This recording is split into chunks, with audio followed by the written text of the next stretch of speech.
শ্রী শ্রী গুরু গৌরাঙ্গ এবং শ্রী শ্রী রাধা মাধবজির অশেষ করুণায়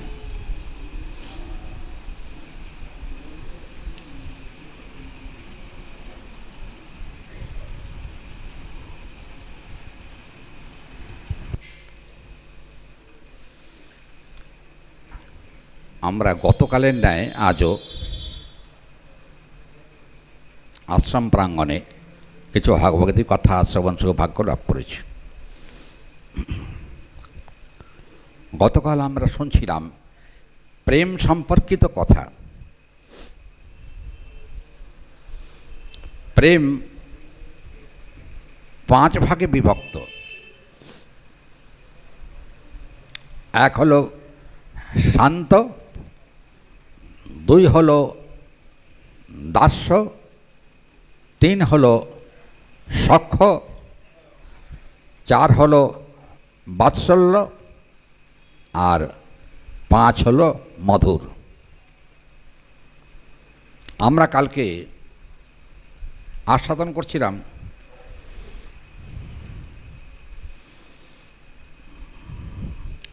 সখ্যরস। আপনাদের নিশ্চয়ই মনে আছে কালকে আমরা সখ্যরস সম্পর্কে শুনছিলাম। চৈতন্য চরিতামৃতে আগের যে গুণগুলো এক একটি রসের, সে গুণগুলো তো আছেই, এক একটি রসের আলাদা আলাদা যে গুণ আছে সে গুণগুলোও কিন্তু তার সঙ্গে একীভূত হয়েছে। যেমন শান্তের যে গুণ কালকে আপনারা শুনেছেন, শান্তের গুণ কি? হরি বল, মনে আছে আপনাদের? শান্তের গুণ কি? কৃষ্ণ নিষ্ঠা তৃষ্ণা ত্যাগ, দুটো গুণ শান্তের। কৃষ্ণ নিষ্ঠা কি? কৃষ্ণে ঈশ্বর জ্ঞান, তার চরণে একনিষ্ঠতা। আর তৃষ্ণা ত্যাগ, তৃষ্ণা বলতে বিষয় তৃষ্ণা ত্যাগ। এক হলো ইষ্টনিষ্ঠা, 2 হলো বিষয় তৃষ্ণা। এই নিষ্ঠা আর ত্যাগ এটা হলো শান্তের গুণ। শান্ত রসে কালকে শুনেছেন শান্তটা রস পর্যায়ে পড়ে না, ওটা রতি পর্যায়ে পড়ে। রতির লক্ষণ হচ্ছে ভগবানকে পরব্রহ্ম রূপে দেখা।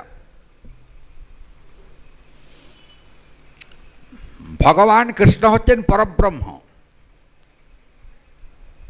এই রূপে তাকে দেখা। তাহলে ঈশ্বরে কৃষ্ণে যদি পরব্রহ্ম জ্ঞান থাকে সেটা কিন্তু রস নয়। ইষ্টে পরব্রহ্ম জ্ঞানে কিন্তু ঐশ্বর্য জ্ঞাপক ভাষা, ঐশ্বর্য জ্ঞাপক। তার মানে শান্ত রতিতে কৃষ্ণকে ঐশ্বর্য জ্ঞানে তার দিকে তাকানো, ঐশ্বর্য জ্ঞানে। দেখবেন চৈতন্য চরিতামৃতে আছে ঐশ্বর্য জ্ঞানেতে সব জগৎ মিশ্রিত। জগতে যত ভক্ত আছে বেশিরভাগ ভক্তই কিন্তু ঐশ্বর্য জ্ঞানযুক্ত। কারণ ঐশ্বর্য না থাকলে লোকের ভাল লাগে না, কি ঠিক না?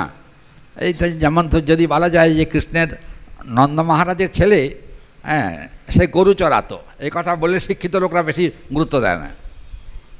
কি ডাক্তারবাবু, শিক্ষিত লোকেরা মনে করে যে ভগবান হবে কীরকম 6 হাত হবে, 10 হাত হবে, 20 হাত হবে, ভগবান হবে মানে 50টা বাড়ি থাকবে তার, বা অনন্ত ব্রহ্মাণ্ডে যত ঐশ্বর্য আছে তার থেকে বেশি ঐশ্বর্য থাকবে। এরকম যদি কোনো ব্যক্তি হয় সে ভগবান, এরকম মনে করে।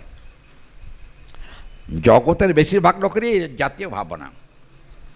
কিন্তু একটা কথা হলো ঐশ্বর্য জ্ঞানেতে সব জগৎ মিশ্রিত।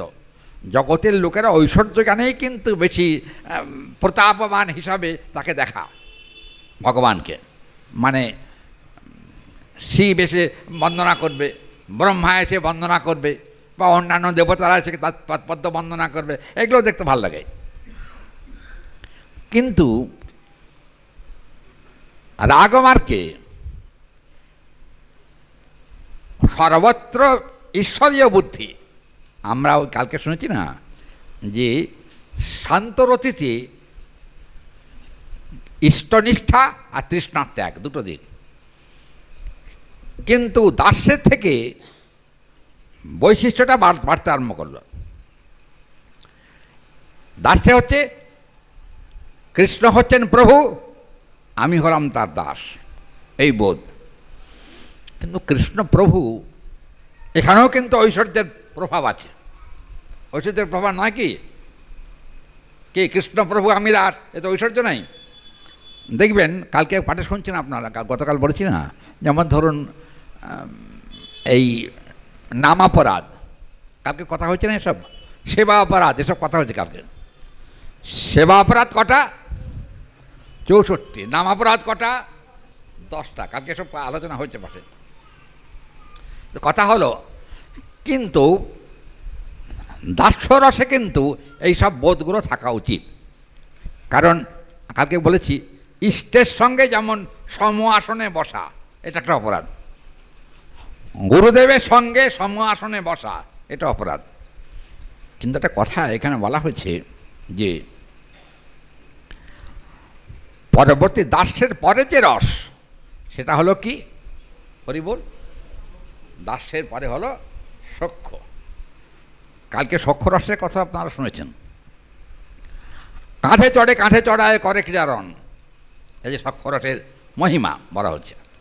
দেখবেন সেখানে কিন্তু এই যে কৃষ্ণ যখন অর্জুনকে বিশ্বরূপ দেখেন, ওটা কিন্তু সখ্য রস।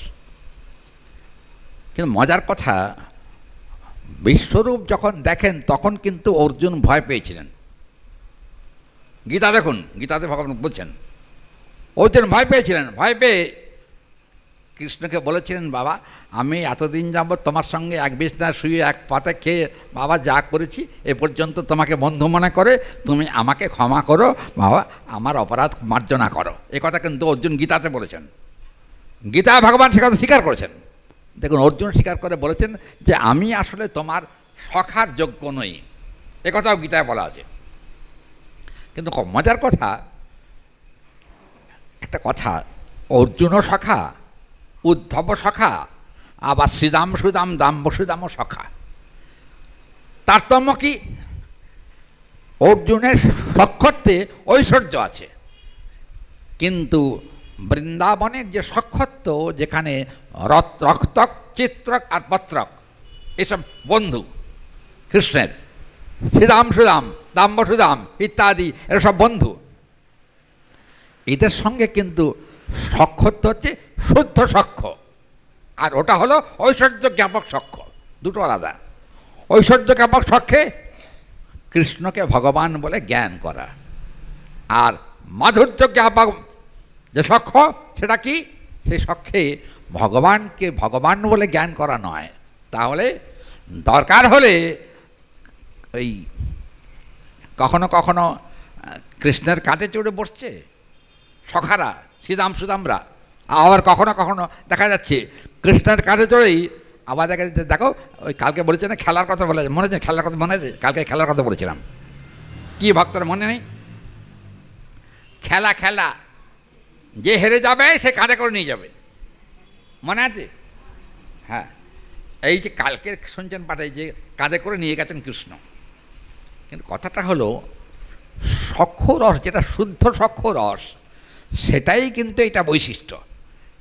কিন্তু অর্জুন কোনোদিন কৃষ্ণকে কাঁধে নিয়ে যাননি, অথবা কৃষ্ণ অর্জুনকে কোনোদিন কাঁধে নেননি। নিয়েছেন কি? বরঞ্চ অর্জুন কৃষ্ণকে বিশ্বরূপ দর্শন করে তাকে কিন্তু বন্দনা করেছিলেন, বাবা বুঝি নাই এতদিন তোমাকে, তুমি এত বড়, বাবা তোমার সখা হবার যোগ্য আমি নই। অর্জুনের কথা স্বীকার করেছেন। কিন্তু শ্রীদাম সুদাম দাম্ব সুদাম কোনোদিনই কিন্তু তা স্বীকার করেন নাই যে তোমার সখা হওয়ার। কারণ একটা ব্যাপার আছে, দেখুন বাৎসল্য একটা কথা বলি। পুতনা যখন বধ হয়, পুতনা মাতা যশোমতীর সামনে কিন্তু পুতনা বধ হয়েছিল, যশোমতী ছিলেন তখন। এখন অন্য যারা আছে 6 দিনের ছেড়ে যে পুতনাকে বধ করলো, ওটা একটা বড় কৃতিত্ব নয় কি? ওটা একটা ঐশ্বর্য নয়? কিন্তু যশোদা কি করেছিলেন জানেন তো? যশোদা কিন্তু ওই পুতনা বধের পর, আমার ছেলেটা বেঁচে গেল ওই যাত্রায়, বোধহয় ছেলেটা আর মারত না যদি, তবে একটা কথা বলি, এই যে পুতনা ছিল বটে, তবে আমার ছেলের একটা শক্তি আছে ভেতরে, এটা বুঝি। যশোদা মনে মনে ভাবছেন এক কাজ করতে হবে, কি রক্ষাবন্ধনম কি করলেন, ওই কালকে বলেছি মনে আছে আপনাদের, ওই রাখি বেঁধেছে, রাখি রক্ষাবন্ধন বেঁধেছিলেন যশোদা, ভাগবতে আছে এ প্রসঙ্গ। কারণটা কি, যে আমার ছেলেকে এমন একটা রাখি বাঁধবো যাতে করে কোনো রকম বিপদ তাকে স্পর্শ করতে না পারে, এটা ভাগবতের কথা। রাখি বেঁধেছেন। আচ্ছা, তারপরে পুতনা বধ হয়ে যাওয়ার পর নন্দ মহারাজ একটা উৎসব করেছিলেন, বুঝছেন, নন্দ মহারাজ। কারণ এই যাত্রা আমার ছেলে বেঁচে গেছে, নাহলে মরে যেত পুতনার স্তন্যপান করে। কিন্তু কি জানি বিধাতার কি খেলা, আমাদের কৃষ্ণকে বিধাতা বাঁচিয়ে দিয়েছে। আসলে বিধাতাটা কে, সে বোধটাই নন্দ মহারাজের ছিল না। ছিল কি? নন্দ মহারাজের যদি সেই বোধ থাকতো তাহলে কিন্তু এই কথা তিনি কখনো বলতেন না। এখন কি হলো অবস্থা দেখুন, সখ্য-রসে অনেক বড় বড় বিপদ হয়েছে বটে, কিন্তু বিপদ হলেও সখারা কৃষ্ণকে কিন্তু কখনোই বড় কেউ বিরাট কিছু তিনি ভগবান এ কথা কিন্তু শ্রীরাম কোনোদিন চিন্তা করেননি, মনেও করেননি। একটা ব্যাপারটা হলো যে এখানে ওই যে চরিতামৃতের যে বাক্য আছে না, যে কৃষ্ণ কখনো কাঁধে চড়েছেন, আবার কৃষ্ণের কাঁধে চড়ে কখনো কখনো সখারাও গেছেন, এ কথা চরিতামৃতে উল্লেখ আছে। এখানে কিন্তু আমরা দেখতে পাচ্ছি একটা ব্যাপার, সখ্য-রসের ক্ষেত্রে আমরা দেখি মূলত বিশ্বম্ভ প্রধান সখ্য। বিশ্বম্ভ কি? বিশ্বম্ভ হলো অভেদ মনন। বিশ্বম্ভ মানে অভেদ মনন, তার মানে তোমাতে আর আমাতে কোনো তফাৎ নাই, এটা বিশ্বম্ভ। তা কৃষ্ণকে বিশ্বম্ভ প্রধান রস হলো সখ্য। সখ্যে অতএব এখানে চরিতামৃতে বলছেন, অতএব সখ্য-রসের 3 গুণ ভিন্ন। দেখুন, সখ্য-রসের যেসব গুণগুলো আছে আমরা কালকে কিছু শুনেছি, আর বাৎসল্য প্রেমে যদি আমরা যাই তাহলে কিন্তু একটা ব্যাপার দেয়, বাৎসল্য দাস্যের গুণ, বাৎসল্য রসে দাস্যের গুণ আছে, সখ্যের গুণও আছে, আবার কি বাবা শান্তের গুণ, দাস্যের গুণ, সখ্যের গুণ, 3টে গুণই কিন্তু বাৎসল্য রসের মধ্যে আছে। কিন্তু পূর্ব গুণ সব পরে পরে হয়, চরিতামৃতে আছে। পূর্ব রসের গুণ পরে পরে হয়, পূর্ব রসের যে গুণ আছে সেগুলো পরে পরে দেখা যায়। কিন্তু কথাটা হলো গুণগুলো কিন্তু পূর্ব রসে যা ছিল বর্তমান রসে তাই আছে, তার থেকে আরও বেশি আছে। কীরকম তার থেকে বেশি? এখানে বলছেন দেখুন, এই যে বাৎসল্য রসে পালন, তাড়ন, ভৎসন, বাৎসল্য রসের গুণ। আচ্ছা, বাৎসল্য রসে কীরকম চিন্তা করুন না কেন, বাৎসল্য রসে কৃষ্ণ কিন্তু কখনো কখনো কানমালাও খেয়েছেন। কার কাছে? হরি বল, যশোদার কাছে কানমালা খাননি? হ্যাঁ, তাড়ন, ভৎসন, উচ্চ ভাষণ, এগুলো কিন্তু যশোদা করেছেন কৃষ্ণের সঙ্গে। কী করে হলো? বলে উচ্চ ভাষণ মানে রেগে যাওয়া।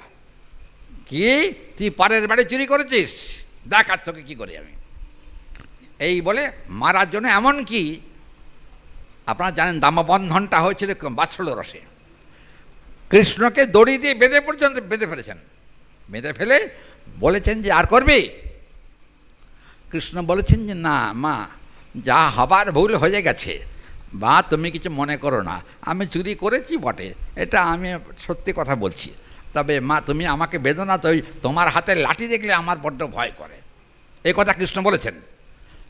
তোমার হাতে লাঠি দেখলে ভয় করে, তার মানেটা কি?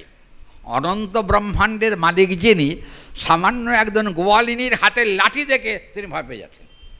কী করে হলো? ভয়টা কিসের? ভয়টা রসবৈচিত্র্য। বাৎসল্য রসে কিন্তু ছেলে যত বড়ই হোক না কেন, মায়ের কাছে সে চিরকালই ছোটই থাকে। কি আরে দেখুন একটা, আমি এটা দেখেছি বুঝছেন। আমি ওই কোচবিহারে পাঠে গেছিলাম, কোচবিহারে যিনি ডিএম বুঝছেন, ওনার বাড়িতে একবার আমার পাঠ হয়েছে। তখন দেখি কি, মা ছেলেকে এক ঘরে নিয়ে গিয়ে গালাগাল দিচ্ছে ডিএমকে।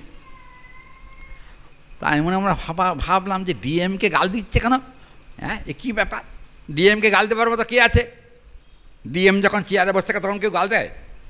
কি হরি বল, গাল দিতে পারে? কিন্তু মা গাল দিচ্ছে। হ্যাঁ, তোর কাণ্ড কেন? তুই অফিসার হয়ে বসে আছিস, সাধারণ জ্ঞান নাই, তুই মেয়েকে সময় আমাদের চান করে দিস না, খাইয়ে দিস না, কি ব্যাপারটা কি তোর? আমি একটা কথা নিচে কান শুনেছি। তা আমি তখন মনে মনে ভাবলাম, ছেলে যতই বড় হোক না কেন, মায়ের কাছে কিন্তু ছেলে শিশুই, ছোট। প্রয়োজন পড়লে যত বড় চাকরি সে করুক, সে কিন্তু কখনো কখনো মায়ের কাছে তিরস্কারও সহ্য করে মায়ের কথায়। অনন্ত কোটি ব্রহ্মাণ্ডের মালিক ভগবান কৃষ্ণ স্বয়ং ভগবান হলেও তিনি কখনো কখনো কিন্তু মায়ের কাছে তাড়ন, ভৎসন এগুলো কিন্তু সহ্য করেছেন। কখনো কখনো তাড়না করেছেন, মারতে গেছেন, কান ধরেছেন, কখনো কখনো দড়ি দিয়ে বেঁধেছেন। এগুলো কিন্তু ভাগবতের প্রমাণ রয়েছে। এটা বাৎসল্য রসের বৈশিষ্ট্য। একটা কথা কি জানেন, ব্রজলীলাতে ভগবান কিন্তু কৃষ্ণ কিন্তু ভগবান নন। বৃন্দাবন লীলাতে কৃষ্ণ ভগবান নন। তাহলে সেখানে বৃন্দাবন লীলায় কারোর ছেলে, কারোর বন্ধু, আবার আরেকটা কি আছে হরি বল, কারোর ছেলে, কারোর বন্ধু, কি আরেকটা কি? হ্যাঁ, কি বলছো তুমি? ও বাবা, উনি আবার বলছে পতি। উনি এক পতি, আবার আর এক পতির কথা বলছে। আচ্ছা, কখনো কখনো পতিরও কিন্তু গাল শুনতে হয় স্ত্রীর কাছে, শুনতে হয় না? কথা বলে না কেন? স্ত্রীর কাছে স্ত্রী কখনো কখনো পতিকে রাগ করে না, গালাগাল দেয় না? আপনারা গালাগাল দেন তো? ও বাবা, ওনার বলছে হ্যাঁ হ্যাঁ দেই, হ্যাঁ দেন। এটা সত্য কথা, কিন্তু প্রসঙ্গত উল্লেখ সত্যভামা মধুর রসে। সত্যভামা কিন্তু কখনো কখনো কৃষ্ণকে বক্রবাক্য প্রয়োগ করতেন। মানে বাঁকা কথা। মধুর রসে বাঁকা কথাও কিন্তু কৃষ্ণ সহ্য করেছেন সত্যভামার কাছে। আচ্ছা, কি বাঁকা কথা? এক সময় একটা কথা বলি, অষ্টপ্রধানা মহিষী গোবিন্দের ছিল দ্বারকালী রায়, অষ্টপ্রধানা মহিষী।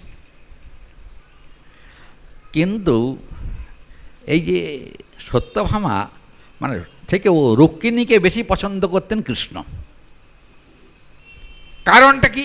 কারণ রুক্মিণী ছিলেন স্মিতবাক, মানে তিনি বেশি কথা বলতেন না, আর কৃষ্ণ যা বলতেন ওটাকে কিন্তু মাথা পেতে সহ্য করে নিতেন, সেখানে কোনো দ্বিরুক্তি হতো না। রুক্মিণীর এইসব জায়গাতে বৈশিষ্ট্য ছিল, কিন্তু সত্যভামা এটা কিন্তু মানতেন না। কখনো কখনো কখনো কখনো দেখা গেছে গোবিন্দকেও বাঁকা কথা বলেছেন সত্যভামা, কিন্তু বাঁকা কথা বললেও কৃষ্ণ সেটাকে মেনে নিয়েছেন। ভালোবাসায় কি না হয় বলুন তো, হরি বল? ভালোবাসায় কি না হয়? ছোট বড় হয়, বড় ছোট হয়, হয় না? বড় ছোট হয় না? কি নিতাই? বড় ছোট হয় না? স্বামীও কখনো কখনো স্ত্রীর কাছে চুপ করে থাকে, আর স্ত্রীও কখনো 10 কথা শুনিয়ে দেয়, কিন্তু স্বামী চুপ করে থাকে না। বেশি কথা বললে ঝগড়া হবে, অশান্তি হবে। কি দরকার বাবা, আমার আরও দরকার নেই, তার থেকে বাবা মৌনং, একদম চুপ করে মৌন হয়ে গেলাম, আর কথা বললাম না। স্ত্রী বললো যে বারবার ঘ্যাচ করে, আর কাজ হলো না, ওর স্ত্রীও আস্তে আস্তে চুপ করে গেল। এরকম হয় না? কিনি তাই এরকম হয় না? কথা কেন কেন সংসার হয় না? মানে কথা বলতে বলতে লজ্জা করছে, বুঝলেন? হ্যাঁ, এটা হয় সংসার রীতি, কিন্তু এটা রসবৈচিত্র্য হিসাবেই ধরা হয়েছে শাস্ত্রে। রসশাস্ত্রে বলা হয়েছে প্রীতি স্বভাব হলো কখনো কখনো জ্যেষ্ঠকেও কনিষ্ঠ রূপে দেখা যায়, জ্যেষ্ঠকেও কনিষ্ঠ। দেখুন এখানে আমরা বাৎসল্য প্রেমে দেখুন ভগবান নিজেকে কত ছোট মনে করেন। আপনারা জানেন ভাগবত একটা প্রসঙ্গ আছে, প্রসঙ্গে বাল্যলীলাতে নন্দ মহারাজ একদিন রাজকার্যের জন্য সিংহাসনে বসে রাজকার্য পরিচালনা করছিলেন। সেই সময়তে কৃষ্ণ কি করেছেন জানেন? নন্দ মহারাজের পায়ের জুতো মাথায় করে নিয়ে হেলতে দোলতে যাচ্ছে। নন্দ মহারাজ তো সিংহাসনে বসেছিলেন, উনি হঠাৎ দেখেন গোপাল মাথায় জুতো নিয়ে আসছে। নন্দ মহারাজ তাই দেখে হেসে বাঁচেন না। আরে এ আমার পায়ে জুতো মাথা নিয়ে, কৃষ্ণ কী করছিস তুই, আমার পায়ে জুতো মাথা নিয়েছিস কেন? তা কৃষ্ণ কোনো কথা বলছে না, উনি জুতো নিয়ে আসছেন বেশ আনন্দ করে। শেষ পর্যন্ত দেখে নন্দ মহারাজ থাকতে না পেরে কি করলেন, হরি বল, সিংহাসন থেকে উঠে জুতোটাকে নামিয়ে ছেলেটাকে পরমাদরে দুই হাত দিয়ে বুকে জড়িয়ে ধরে কোলে ধারণ করে বললেন, হ্যাঁ সত্যি তুমি আমাকে ভালোবাসো। নন্দ মহারাজ বললেন, সত্যি তুমি আমাকে ভালোবাসো, কারণ ভালো না বাসলে কখনো কেউ কারো জুতো মাথায় নেয় না। নেয় কি জুতোটা দেখবেন ওই যারা, হ্যাঁ আরে খেলার ছল নিতে, খেলার ছলটা করুক না কেন অন্যের সঙ্গে, তখন বোঝা যাবে খেলার ছল কী করে হয়। আচ্ছা একটা ব্যাপার, আমি কদিন আগে ট্রেনে যাব বলে যাচ্ছিলাম এক জায়গায়, দেখলাম একটা লোক জুতো সারাচ্ছে, বুঝলেন?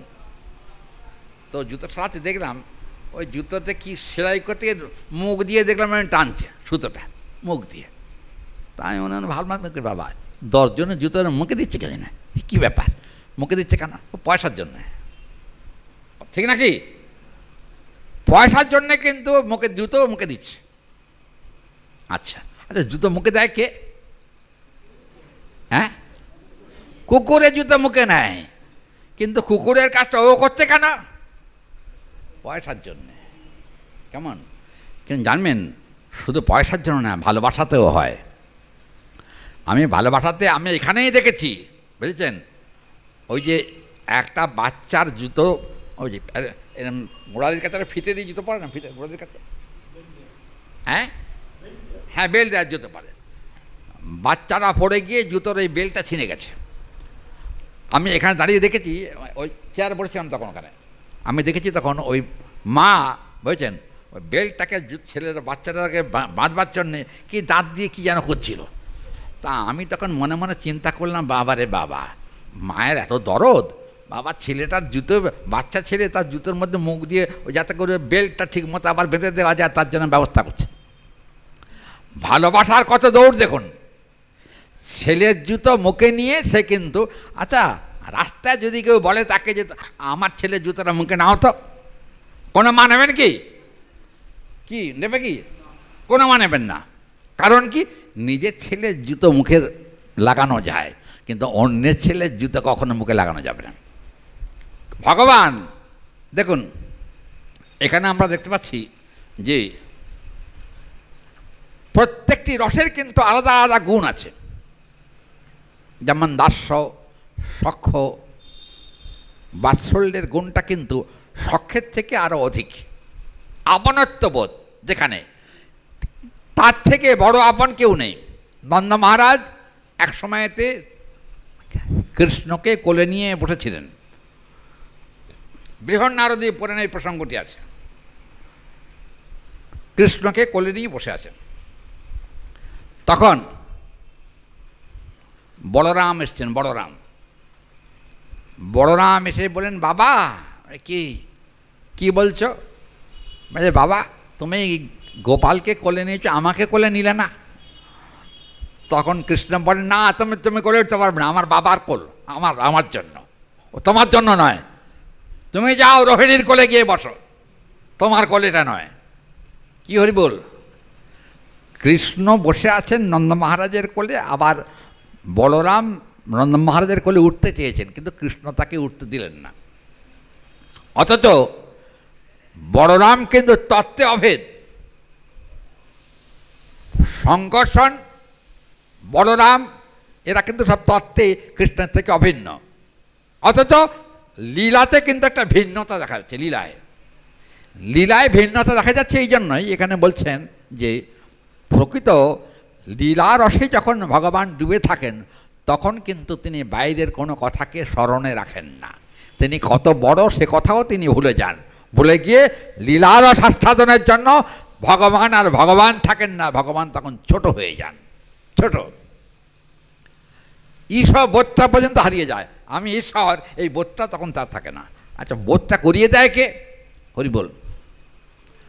দেখবেন রাধারানীর সঙ্গে গোবিন্দের যখন মধুর রসে বিহার হয় তখন কিন্তু বিহারে স্থান নির্ণয় কিন্তু রাধারানীও করেন না আর গোবিন্দও করেন না। কে করেন বলুন তো? হরি বল। হ্যাঁ, যোগমায়া। দেখবেন যোগমায়া যে শক্তি, বিশুদ্ধ সত্যে পরিণতি, তার শক্তি লোকে দেখাইতে। দেখবেন যোগমায়া হচ্ছেন চিৎ শক্তি, বিশুদ্ধ সত্যেরই পরিণতি হচ্ছেন যোগমায়া। দেখবেন গীতাতে ওই মায়ার একটা কথা বলা আছে গীতায়। আপনাদের শ্লোকটা জানা আছে কারোর? গীতা শ্লোক কি নিতাই? গীতা শ্লোকটা কি? মহামায়ার কথা বলতে গিয়ে কি শ্লোক বলেছে? তুমি বলো কি শ্লোক? হ্যাঁ, এই তো ঠিক বলেছে। দৈবী জৈষা গুণময়ী মম মায়া দুরত্তয়া মামেব যে প্রপদ্যন্তে মায়ামে তাং তরন্তিতে। ব্রজলীলার বৈশিষ্ট্য হলো ভক্ত আর ভগবানের মাঝখানে কাজ করেন কিন্তু মায়া। কোন মায়া? মহামায়া নয়, সে মায়ার নাম হলো যোগমায়া। দেখবেন যোগমায়া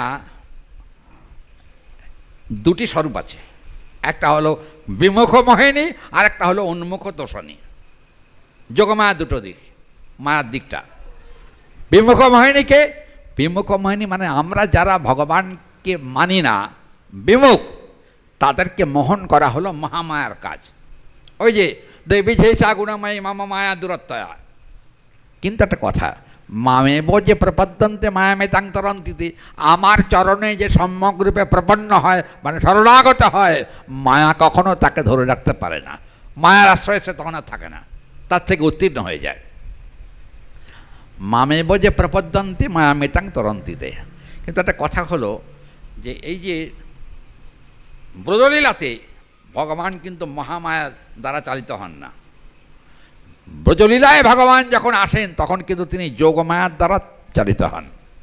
কারণ যোগমায়া তো চিৎ শক্তি, বিশুদ্ধ সত্যই তার প্রধান উপাদান। অতএব তিনি কিন্তু যোগমায়ার কাজ কি আর মহামায়ার কাজ কি? মানে যারা কৃষ্ণ বিমুখ তাদেরকে মোহিত করা হলো মহামায়ার কাজ। আর উন্মুখ তো শনি, তার মানে গোবিন্দের দিকে যারা তাকিয়েছে, গোবিন্দকে যারা ভালোবেসেছে, গোবিন্দ লীলারসে যারা ডুবেছে, তাদের জন্য কি করেন? তখন যোগমায়া স্বরূপিণী হয়ে সেই মায়াই কিন্তু তাকে হাত ধরে বৃন্দাবনের পথে নিয়ে যায়। এইটা হলো যোগমায়ার কাজ। যোগমায়ার কাজ হচ্ছে ব্রজলীলায় প্রবেশ করিয়ে দেওয়া। দেখবেন যোগমায়া যদি না থাকেন তাহলে কিন্তু ব্রজের গোবিন্দের লীলা হতো না। কারণ এই যে ভগবত বুদ্ধির বিস্মরণ, একটা কথা আছে শাস্ত্রে, ভগবত বুদ্ধির বিস্মরণ এটা কে করিয়ে দেয়? এই কাজটা যোগমায়ার। মানে কৃষ্ণ যে ভগবান এটাও তিনি বৃন্দাবন লীলা কখনো কখনো ভুলে যান। দেখবেন রাধারানীও কিন্তু কখনো কখনো গোবিন্দকে তিরস্কার বাক্য প্রয়োগ করেছেন, দেখা যায় মধুর রসে। রাধারানী করেন নাই কি? সো কাহা যাও বা আপহি যাও বা পুনঃ লুটাও চরণে, মানে মান প্রসঙ্গে। দেখবেন মান প্রসঙ্গে গোবিন্দ মান করে বসে আছে, এই রাধারানী মান করে বসে আছে। এখন সখীরা রাধারানী কি বলছেন, রে সখী কিরে এতক্ষণ তুই মান করে বসে আছিস ঘোমটা দিয়ে, কারোর মুখ দেখবি না, কিন্তু কৃষ্ণ তো একবার এলেন না, কি ব্যাপার? মনে হয় তোর এই অতিরিক্ত মান, দুর্জয় মান যেটা, সেটা করা গোবিন্দ পছন্দ করছেন না, মনে মনে হচ্ছে না। এ কথা বাড়াতে রাধারানী বলেন হতেই পারে না, ওটা আমি বিশ্বাস করি না। ললিতা যখন বলেছেন যে দেখ তুই মানটা ছাড়, মানটাকে ত্যাগ কর, নাহলে কিন্তু কৃষ্ণ আসবেন না, তখন রাধারানীর মনের প্রত্যয় কি, বিশ্বাস কি দেখুন। রাধারানী বলছে সো কাহা যাও ব, যাবে কোথায়? আপহি আব, মানে সে আমার কাছে আসবেই আসবে, নিজেই আসবে, আমি তার কাছে যাব না। হয়েছিল কিন্তু তাই, মধুর রসের যে বৈশিষ্ট্য সেটা পরিলক্ষিত হয়েছিল তখন। কথাগুলো একটু কঠিন হয়ে যাচ্ছে কি, আপনারা বুঝতে পারছেন কি কথাগুলো? বুঝা যাচ্ছে? আচ্ছা, সো কাহা যাও বা আপহি আব, শুধু সে কথা বলেই রাধারানী ক্ষান্ত হননি, পুনহি লুটাব চরণে। রাধারানী বলছেন একটা কথা বলেই সখী, বলে কি, আমি ছাড়া গোবিন্দের যাবার আর কোনো জায়গা নাই। কি হরি বল, রাধারানী এত বড় কথা বলেছেন যে আমাকে বাদ দিয়ে গোবিন্দের আর অন্যত্র যাওয়ার জায়গা নাই, কারণ আমি তার প্রধানা, আমি হচ্ছে বৃষভানু রাজনন্দিনী শ্রীমতী রাধিকা। গোবিন্দ অনন্ত ব্রহ্মাণ্ডে যেখানেই যান না কেন, ঘুরে তাকে আমার কাছে আসতেই হবে, এই বিশ্বাস আমার 16 আনা আছে। আমি তার কাছে যাব না, সে আমার কাছে আসবে। এই যে মধুর রসের যে দৃঢ়তা, এই দৃঢ়তা কিন্তু রাধারানীর যতটা ছিল, সকলের পক্ষে কিন্তু এই দৃঢ়তা আসা সম্ভব না। অল্পেতেই আমাদের মন চঞ্চল হয়ে যায়, যায় না? সংসারে যদি কোনো অশান্তি হয়, তখন গোবিন্দকেও দোষারোপ করতে আমরা ছাড়ি না।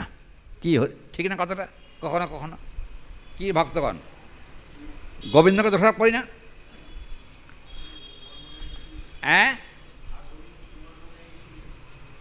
ও তোমার মানে এই ছিল? ও আচ্ছা আচ্ছা আচ্ছা, দেখুন একটা ব্যাপারটা, আজকে সকালকার একটা ঘটনা। আমাদেরই এক ভক্ত, তিনি কিন্তু 1 লক্ষ হরিনাম করেন রোজ, এটা আমি জানি। তার মেয়ের বিয়ে ঠিক হয়েছে, বুঝছেন? তিনি সকালবেলা খুব হন্ততন্ত হয়ে এসছেন। তা আমি তখন মালা করছিলাম, বসে বসে জপ করছিলাম। তাকে প্রভুর সঙ্গে আমার দেখা করার দরকার, কারণ বলুন প্রভুকে। আচ্ছা, তবে যে আপনি যান, প্রভু ঘরে আছেন। গরমের মধ্যে আমি আজকে বেরোয়নি, ঘরের মধ্যেই ছিলাম। এখন ওই মা এসছেন, হাতে মালা আছে, বুঝলেন? মানে কী হলো, এরম এরম করছে, মা যেন দেখাচ্ছে। মানে কী রে, মালা ভাঙবে না কী করতে কি জানে। আচ্ছা, দেখবেন রাগ রাগ ভাব। আমাকে বললো কি, বাবা মানে কি, গোবিন্দের কি এটা করা ঠিক হয়েছে? মানে কী হয়েছে? বলে আমার মেয়ের বিয়েটা হয়ে বিয়েটা ভেঙে গেছে। আমি গোবিন্দের জন্য এত করেছি সারা জীবন ধরে, আর গোবিন্দ আমার মেয়েটার বিয়েটা ভেঙে দিল? তাহলে আর এতদিন মালা করে আমার কি হলো? বলছে দেখুন, দোষটা নিজের কপালে না দিয়ে সে কিন্তু আগেই মালার দোষ দিল। আমার কী হলো, একদিন ধরে 1 লক্ষ করে আপনি মালা করতে বলছেন, আমি 1 লক্ষ করে রোজ এত করে কষ্ট করে মালা করি সংসারের কাজ সেরে, আর আজকে আমার মেয়ের বিয়েটা ভেঙে গেল। বিয়েটা এত ভালো ছেলে পেয়েছিলাম, ছেলেরা মুখ ফিরিয়ে নিয়েছে। তাই আমি বললাম একটা কথা বলি তোমাকে, যে ছেলের সঙ্গে বিয়ে ভেঙেছে সে ছেলেটা ভালো কি? বলল ভালো তো ছিল, আমি তো ভালো দেখেছিলাম।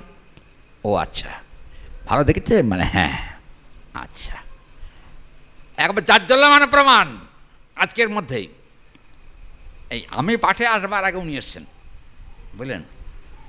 তা আমাকে বললেন কি জানেন, বাবা আপনি যে ওবেলা বলেছিলেন না ছেলেটার কোনো দোষ আছে কি না, আমি বাবা জানতে পেরেছি বিয়েটা ভেঙে গিয়ে ভালোই হয়েছে। কেন, কি হয়েছে? মানে ছেলে চরিত্রহীন, ওই জন্য বিয়ে ভেঙে গিয়ে ভালোই হয়েছে। একটু আগে গোবিন্দের 14 গোষ্ঠী উদ্ধার করলো, আবার বলছে বিয়ে ভেঙে গিয়ে ভালো হয়েছে। কোনটা ঠিক? আচ্ছা, গোবিন্দ মঙ্গল করেছেন না অমঙ্গল করেছেন? কি হরি বল নিতাই, কি হচ্ছে, মঙ্গল না অমঙ্গল? মঙ্গল হচ্ছে না? আমি বললাম যে ছেলের যে চরিত্রহীন তুমি ঠিক করে জেনেছো কি? বললেন বাবা 16 আনার মধ্যে 16 আনাই খবর পেয়ে গেছি। তারা মানে যে মেয়েটার সঙ্গে কি একটা সম্বন্ধ ছিল, সেই মেয়েটাই আমাকে এটা বলেছে, খবরদার তোমার মেয়ের সঙ্গে আমার ওই লোকটার সঙ্গে বিয়ে দিও না, কারণ ওকে আমি বিয়ে করব। হরি বল কামছাড়া। কি হরি বল? গোবিন্দ কখন যে কার জন্য কি করেন সেটা কিন্তু একমাত্র তিনিই জানেন। তিনি মঙ্গলময়, তিনি কখনো কারোর অমঙ্গল করেন না। আসল কথা, আমাদের বিশ্বাসটার অভাব কখনো কখনো। হরিনাম করে নিজের সুবিধা আদায় করবার জন্য হরিনাম করি, কিন্তু জানবেন মালা ছেড়ে দেওয়ার জন্য ব্যবস্থা করছে, মেয়ের বিয়ে ভেঙে গেছে বলে। চিন্তা করুন, গোবিন্দের প্রতি আমাদের কি বিশ্বাস যে আজকে এতদিন 1 লক্ষ হরিনাম করি, হরিনামের প্রতি কোনো নিষ্ঠা বাড়ে নাই, দেহতা বাড়ে নাই।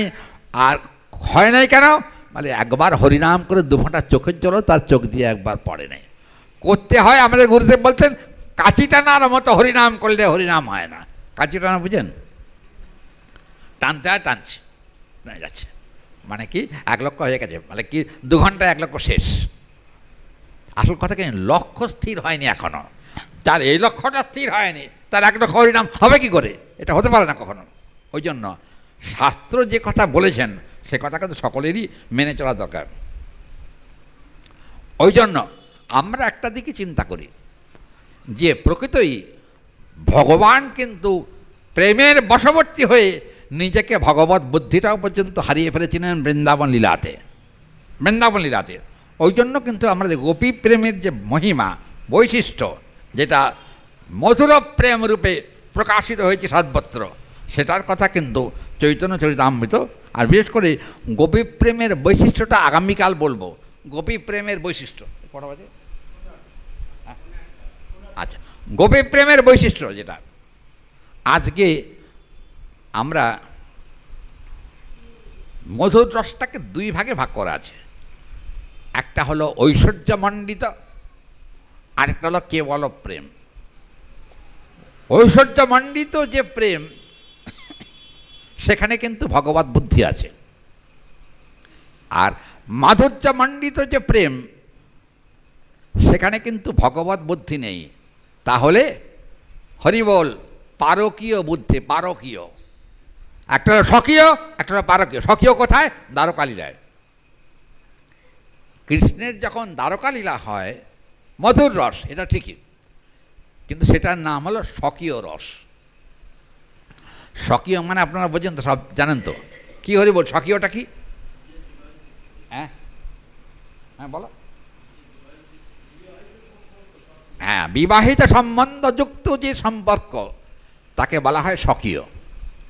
আর বিবাহিত সম্বন্ধ নাই অথচ পতি আর উপপতি দুটো সম্পর্ক। একটা হলো পতি, দ্বারকালীলায় পতি, আর ব্রজলীলায় কিন্তু তিনি উপপতি। দেখবেন উপপতি ভাবে ব্রজে রসের উল্লাস, উপপতি ভাবে রসের উল্লাস বেশি। কারণ গারস্থ লীলাতে কিন্তু একটা একঘেয়েমি ভাবনা থাকে না কি মায়েরা?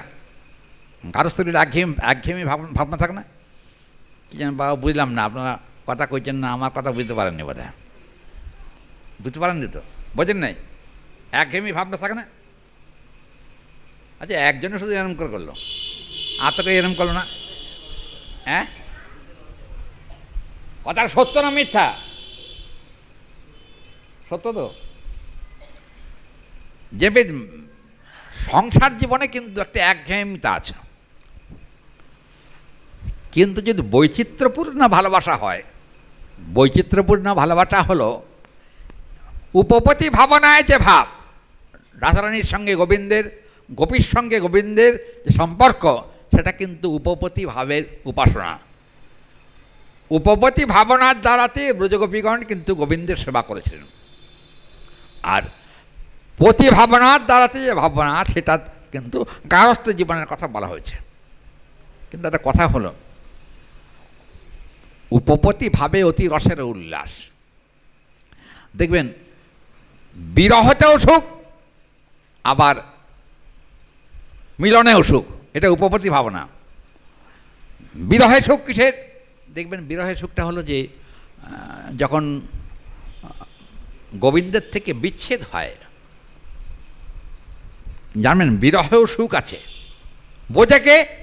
যারা উপপতিভাবে ভগবানকে ভজন করেন তারা বোঝেন। দেখবেন পতিপত্নীর যে সম্বন্ধ, সে সম্বন্ধ কখনো চির ধরতে পারে। অবশ্য কৃষ্ণের দ্বারকালীলাতে কোনো চির ধরে নাই তার পত্নীদের সঙ্গে। ব্রজলীলাতে বিবাহিত স্ত্রী না হলেও তবুও সেখানে কিন্তু এতটাই আন্তরিকতা, এতটাই প্রীতি, এতটাই ব্রজগোপীগণের সঙ্গে প্রেম, যে প্রেমের প্রভাবে গোপী গোবিন্দের মিলনানন্দের কখনো ভাটা পড়ে নাই, কোনো দিন না। বরঞ্চ বিরহে কেঁদেছেন, কিন্তু বিরহে ক্রন্দন আছে, কিন্তু বিরহের মধ্যে আবার আনন্দও আছে। বিরহ আনন্দ নাই কি? রাধারানীর সঙ্গে যখন গোবিন্দের বা গোপীগণের সঙ্গে গোবিন্দের যখন কখনো কখনো বিরহ উৎপন্ন হতো, তখন কিন্তু তারা মিলনের আস্বাদন পেতেন বিরহের মধ্যেই। কি করে? দেখবেন ভক্তিরসামৃত সিন্ধু গ্রন্থে গোসাইপাদ বলছেন যে বিরহের মধ্যে মিলনের থেকে সুখ বেশি। কি বলেন? বিরহের মিলনে যে আনন্দটা হয় এটা আনন্দ বটে, কিন্তু বিরহের মধ্যেও আনন্দ হয় কি? পূর্বকার্যের স্মরণ। বোঝা গেল কথাটা? পূর্বকার্যের মানে কেমন করে আমাকে ভালোবেসেছেন, সেটা কিন্তু মিলনে যতটা না আসে, বিরহে কিন্তু সেই স্মৃতিগুলো অন্তরে ভেসে ওঠে। আসে না? কি বাবা, কথাগুলো বোঝা গেছে? আপনাদের বুঝতে অসুবিধা হচ্ছে? কি ভক্ত, বুঝতে অসুবিধা হচ্ছে? কি কথা কয় না? মিলনের থেকে বিরহে আস্বাদন বেশি হয়। আস্বাদন বেশি কেন? পূর্ব মিলনের স্মৃতিটা কিন্তু তখন হৃদয়টাকে অধিকার করে রাখে আনন্দে। হয়তো আপনারা যদি কেউ বলেন যে আপনি জানলেন কি করে এসব কথা, যদি কেউ প্রশ্ন করেন আপনারা, বাবা আমি গুরুদেবের কাছ থেকে শুনে যা অনুভব করেছি সেটাই আমি আপনাদের কাছে বলছি। আর একটা কথা, আর জীবনে তো কিছু গ্রন্থাদি অনুসরণ করেছি, সেই গ্রন্থ অনুসরণ করেও যতটা আমার উপলব্ধি হয়েছে, আর গুরুদেবের কাছে হরিকথা শুনেছি অনেক। আমার যখন 4 বছর বয়স তখন থেকে হরিকথা শুনেছি, একবারে মানে 50 বছর বয়স পর্যন্ত হরিকথা শুনেছি গুরুদেবের কাছে। শুনতে শুনতে যা অনুভব হয়েছে সেই অনুভবটাই আপনাদের কাছে তুলে ধরা হচ্ছে, অন্য কিছু না। কাজে এখানে কিন্তু বলছেন মিলনের থেকে বিরহে আনন্দ বেশি। এটা হলো গৌড়ীয় বৈষ্ণবগণের সিদ্ধান্ত। মিলনের থেকে বিরহ পূর্বস্মৃতির চিন্তন। পূর্বস্মৃতির চিন্তন মানে তিনি কখন আমাকে কেমন করে কি ভালোবেসেছিলেন, সেই স্মৃতিটা কিন্তু বিরহের সময় আসে, মিলনের সময় আসে না। আসে কি? কি ডাক্তারবাবু, আসে? আরে কি কথাই কয় না, ও বোধহয় ভজন সাধন করতে বেশি। না না, একটা কথা আছে, মিলনে ভয় আছে, বিরহের ভয় আছে। কিন্তু কথাটা হলো বিরহের যে ভয় আছে, ভয় থাকলেও কিন্তু বিরহে কখন দুঃখ হয় না, কষ্ট হয় না। ক্রন্দনেও সুখ, চোখের জলেও সুখ। তার মানে মহাপ্রভু কিন্তু কৃষ্ণ বিরহে কাঁদছেন। আচ্ছা, নিজেই কৃষ্ণ অথচ কৃষ্ণ বিরহে কাঁদছেন। কি করে হয়? দেখুন, বিরহের একটা আস্বাদন যেটা, সেটা মহাপ্রভু গৌর দেহে আস্বাদন করেছেন। মহাপ্রভু কিন্তু কৃষ্ণ দেহে অত আস্বাদন পান নাই, যার জন্য যখন কৃষ্ণহারা হয়ে যাচ্ছেন মহাপ্রভু ছুটতে ছুটতে, কোথায়? হরিবোল। কি হরিবোল? 2 হাত তুলে যেতে যেতে সমুদ্রের তীর দিয়ে পুরীতে যেতে যেতে গিয়ে ওই হঠাৎ দেখলেন যে ওই সমুদ্রের মধ্যে মুরলীমোহন কৃষ্ণ বাঁশি বাজাচ্ছেন আর হাত ছাড়েন দিয়ে ডাকছেন। ওই ডাক শুনে মহাপ্রভু কী করলেন? হরিবোল, বিরহের প্রভাবে গোবিন্দের সঙ্গে মিলিত হবার জন্যে ছুটে গিয়ে সমুদ্রে ঝাঁপ দিয়ে দিলেন। কী হলো? ওটা উৎকণ্ঠারই কিন্তু একটা দিক, বিরহের একটা দিক। উৎকণ্ঠাবশত আমি কখন কৃষ্ণ পাবো, কি করে পাবো, কি করে তার সান্নিধ্য লাভ করব, এই একটা অন্তরে কিন্তু তীব্র উৎকণ্ঠা, তীব্র বাসনা যখন বাসনায়িত হয়, তখন কিন্তু মহাপ্রভুর মতো সেখানে গিয়ে ঝাঁপ দিয়েছেন। কি হয়েছে তাতে? লাভ একটা হয়েছে। মহাপ্রভু তো সমুদ্রে ঝাঁপ দিয়ে পড়েছেন, পড়ে কিন্তু তার চৈতন্য ছিল না, অচৈতন্য। তুলেছিল কে? জেলে তুলেছিল। তো জেলের কি দশা হয়েছিল বাবা? জেলে মনে করেছিল বড় মাছ পেয়েছি, বড় মাছ, বড় মাছ মনে করে জাল ধরে টেনে একদম সমুদ্রের তীরে নিয়ে এসছেন। নিয়ে এসে দেখেন বড় মাছ নয়, একটা বিরাট কায় একজন পুরুষ, অপূর্ব সুন্দর এক পুরুষ রয়েছেন। জেলে তখন তাকে জাল থেকে বের করার জন্য যেই মাত্র গৌরহরির গায়ে হাত দিয়েছে, সে তখন কিন্তু হরে কৃষ্ণ কৃষ্ণ কৃষ্ণ হরে হরে, হরে রাম রাম রাম হরে হরে। কি হলো? মহাপ্রভুর অঙ্গস্পর্শ মাত্রেই, মহাপ্রভুর অঙ্গস্পর্শ মাত্রেই তার কিন্তু কৃষ্ণ প্রেমের উদয় হয়েছিল। কি হরি বল? স্বরূপ দামোদর, রায় রামানন্দ, শিখি মাইতি, এরা মহাপ্রভুকে গভীর রাত্রে গম্ভীরায় দেখতে না পেয়ে তারা কিন্তু ছুটতে ছুটতে গিয়েছিলেন সমুদ্র তটে।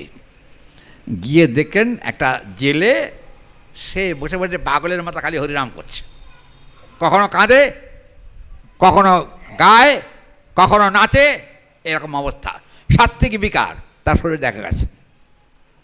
রামানন্দ রায় অনুমান করলেন নিশ্চয়ই মহাপ্রভুর সঙ্গে এর কোনো সম্বন্ধ হয়েছে, না হলে প্রেমের এই রকম বিকার এ কখনো সম্ভব না। খুঁজতে খুঁজতে গেলেন জেলের কাছে। জেলের কাছে যাওয়ার পরে জেলে বললেন, জেলেকে জিজ্ঞেস, হ্যাঁ হরিনাম বন্ধ করো, হরিনাম করো না, বন্ধ করো, অত কাঁপছো কেন? রামানন্দ রায়ের দিকে তাকিয়ে বলেন, ওই ওই, আরে ওই যেটা কি? বলে ওই যে ভূত ভূত ভূত। আরে ভূতে ধরেছে? কি কি করে হলো? কোথায় ভূত? জেলে তখন নিয়ে গেলেন রামানন্দ রায় স্বরূপ দামোদরকে। গিয়ে সবাই তখন হঠাৎ তাকিয়ে দিলেন, শ্রীমান মহাপ্রভু প্রেমের আবেশে অচৈতন্য হয়ে সমুদ্র তটে পড়ে আছে। তোমার এই দশা করলো কে? বলে আমি তো ওনাকে ছুঁয়েছিলাম, ছোঁয়ার পরেই আমার এই দশা হয়েছে। তাই নাকি? বলে হ্যাঁ। তাহলে কৃষ্ণ প্রেমের মহিমা কেমন, যে প্রেমের প্রভাবে ছুলেই প্রেম হয়, ছুঁলে। মহাপ্রভুকে স্পর্শ মাত্রই প্রেম হয়েছিল। তাহলে আমরা দেখতে পাচ্ছি এই যে প্রেম ব্যাপারটা, এটা কিন্তু স্পর্শের উপর নির্ভর করে। একজন মহাপুরুষের কথা বলি, আপনারা রামদাস বাবাজি মহারাজের নাম শুনে থাকবেন, সিদ্ধ রামদাস বাবাজি মহারাজ। নবদ্বীপে সমাজবাড়ির প্রতিষ্ঠাতা যিনি, উনি একবার, আমি তখন ছোট, বুঝেছেন, আমার তখন বয়স খুব বেশি হলে 10-11 হবে, আমি তখন মঠবাসী। আমার গুরুদেবের চড়িয়াল বলে একটা জায়গা, চড়িয়াল, ওনার ওখানে একটা মঠ ছিল। ওই মঠে কিন্তু বাবাজি মহারাজ এসেছিলেন কীর্তন করতে। উনি করতাল বাজিয়ে কীর্তন করতেন। আমি নিজে দেখেছি ওইটা, যখন উনি কীর্তন করতেন তার চোখ দিয়ে অজস্র জল পড়ত কীর্তনে, এমনকি 2-4টে বালতি ভর্তি হয়ে যেত চোখের জলে, এরকম দেখা গেছে। শুধু তাই না, আমি এটা দেখেছি যে ওই উনি যে কীর্তন করতেন, সেই কীর্তনটা হলো ভজনিতায় গৌ রাধে শ্যাম জপ হরে কৃষ্ণ হরে রাম, এই কীর্তন করতেন। এখন উনি কীর্তন করছেন প্রেমের আবেশে, চোখ দিয়ে অজস্র জল পড়ছে। আর তার যে সেবকরা ছিল তারা কিন্তু এরকম বড় বড় কাপড়ের টুকরো ছিল, কাপড় টুকরো দিয়ে ওনার চোখ মুছিয়ে দিত। বড় বড় কাপড়ের টুকরোগুলো ভিজে যেত, আর ওনার যে সেবকরা ছিল ওই কাপড়টাকে নিংড়িয়ে, বুঝছেন, আবার ঝেড়ে নিয়ে আবার চোখে জল মুটাত। তার মানে বুঝেছেন, বড় বড় কাপড়গুলো পর্যন্ত টপ টপ করে জল পড়তো, চোখের জল। এটা আমি নিজের চোখে দেখেছি, প্রেমের কি প্রভাব সিদ্ধ মহাত্মা। তা এখন আমি দেখেছি আর একটা ঘটনা ঘটেছে সেদিনে। উনি যখন কীর্তন করছিলেন তখন একজন নাস্তিক লোক ওনাকে টিটকারি করছিল, নাস্তিক, বুঝছেন, নাস্তিক লোক টিটকারি করতে করতে হাঁটাহাঁটি করছিল। ওরা 3-4 বন্ধু মিলে হাঁটাহাঁটি করছিল। ওই চড়িয়াল আশ্রমের মাঠে প্যান্ডেল হয়ে ওনাকে আনা হয়েছিল, তো ওখানে ওই দেখেছে। তখন দেখে তখন ওই বাবাজি মহারাজেরই একটি শিষ্য ভক্ত, তিনি বলেন, আপনি মহারাজকে এরকম করে চিৎকারে দিচ্ছেন, আপনি জানেন কি উনি কত বড় মহাপুরুষ? থাক থাক থাক, তোমার বেশি বকবক করতে হবে না। কিন্তু এই গুরু নিন্দা তো উনি শুনবেন না। গুরুদেবের নিন্দা না শুনে উনি একটা চড় মেরেছিলেন ওই ইয়েকে, কী বলে, নাস্তিক লোকটাকে চড় মেরেছেন। চড় মানে ও রেগে গেছে, ধাক্কাধাক্কি হয়েছে। ধাক্কাধাক্কি হওয়ার পরে বুঝছেন, দুজনে ধাক্কাধাক্কি করতে করতে বাবাজি মহারাজের ঘাড়ে পড়েছে নাস্তিক লোকটা, বুঝছেন। যেই বাবাজি মহারাজের ঘাড়ে পড়েছে, পড়ে যাওয়ার সঙ্গে সঙ্গে সে পড়া তার অঙ্গের সঙ্গে স্পর্শ হওয়ার সঙ্গে সঙ্গে তখন হরে কৃষ্ণ হরে কৃষ্ণ হরে কৃষ্ণ বলতে আরম্ভ করেছে। কী ব্যাপার, জন্মে একবার হরে কৃষ্ণ বলি নাই, আর ওনার স্পর্শের সঙ্গে সঙ্গে হরে কৃষ্ণ এলো কী করে? বলে ওটা হলো প্রেমিক ভক্তের স্পর্শের মহিমা। প্রেম যাদের হয়, প্রেমিক ভক্তের স্পর্শের দ্বারাতেও কিন্তু আরেকজনের প্রেম হতে পারে। মহাপ্রভু লীলাতে অজস্র প্রমাণ আছে। কালকেও তো একাদশী, কালকে হরিকথা হবে, কালকে প্রেমের কথাই আমরা শুনব। সুযোগ পেলে বলবে, এটা ইচ্ছা রয়েছে। আমি বাবাজি মহারাজের লীলাতে দেখেছি, নিজের চোখে দেখেছি, তার স্পর্শ হওয়ার সঙ্গে সঙ্গে ওই নাস্তিক ব্যক্তির প্রেম হয়েছিল। এটা প্রত্যক্ষদর্শী আমি, এই জন্য বলতে পারছি। কাজে আমরা দেখতে পাচ্ছি মধুর রসের যে বৈশিষ্ট্য, মধুর রস কিন্তু দ্বারকা লীলাতেও ছিল, মধুর রস মথুরা লীলাতেও ছিল, মধুর রস বৃন্দাবন লীলাতেও ছিল। কিন্তু উৎকর্ষ সব থেকে বেশি হলো মধুর রসে বৃন্দাবন লীলা। কারণ দ্বারকায় যে মধুর রস আস্বাদিত হয়েছে, সে মধুর রস কিন্তু বিবাহিত জীবনের যে স্বাভাবিক জীবন, সেটা কিন্তু কৃষ্ণ দেখিয়েছেন, এবং তার অলৌকিকত্ব দ্বারকা লীলাতে অনেক জায়গায় দেখা গেছে। একটা কথা বলি প্রসঙ্গত, গোবিন্দের মহিষীর সংখ্যা আপনারা জানেন তো? দ্বারকা লীলাতে এক এক মহিষীর গর্ভে 10টি করে সন্তান উৎপন্ন করেছিলেন কৃষ্ণ। 10টি, কি হরি বল। আচ্ছা, 16,000 মহিষীর গর্ভে যদি 10টা করে সন্তান হয়, কত করে সন্তান হয়েছিল? কি নিতাই? 1,60,000 তো, 64 কোটি যদুবংশ, বুঝছেন। যার 1,60,000 পুত্র, তাদের আবার বিবাহ হলে সন্তানাদি হওয়ার পর 64 কোটি হবে নাকি? কি হরি বল, হতেই পারে। তাহলে কৃষ্ণ তার দ্বারকা লীলাতে এতগুলি সন্তান উৎপাদন করেছেন, তা কি কোনো মানুষের কাজ? কি হরি বল, কোনো মানুষের পক্ষে সম্ভব?